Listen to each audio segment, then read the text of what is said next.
my paper is on the role of technology in improving the integrity of the electoral process, and particularly focusing on Kenya, where I served as the chairperson of the commission for a period of 6 years, which ended sometime this year. This paper is about the 2022 elections in Kenya, and in particular, focusing on the transmission of the tally results. It analyzes the system we used, how it was implemented, and how it helped increase election integrity.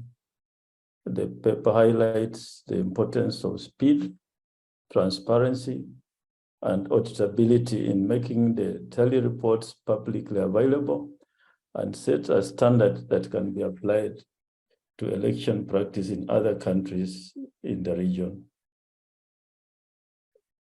Transparency in elections and all phases of the election is key to trust in the election outcomes.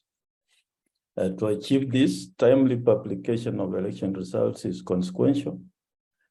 Delayed results give room for misinformation and disinformation. It's important to use transparent and efficient methods to make information public. I looked at a report by International IDEA.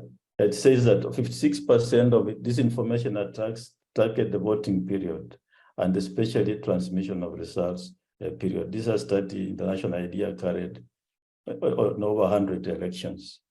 So election management bodies then must invest heavily in this phase of the electoral cycle. And excellent elections carried over the whole electoral cycle and you can prepare for 5 years. Everything can come to naught just because of results transmission. And this phase of results transmission is what I call in my paper, the last mile test. Now, the results transmission, as I said, is key. It is the last mile test. And IBC tally reports for presidential elections. The law says all presidential election results must be electronically transmitted. And we processed and transmitted these results in a quick and speedy manner. And the forms were scanned. We call it Form 34A, which contained correct and accurate data of results aligned to each polling station. The tally results were available to stakeholders and the public to view. And this, we worked very well with the telecommunication service providers. And in a few areas where there's no network, we had to bring in satellite modems, which then gave us 99.9% of the tally forms, which were uploaded within 24 hours of closure of polls.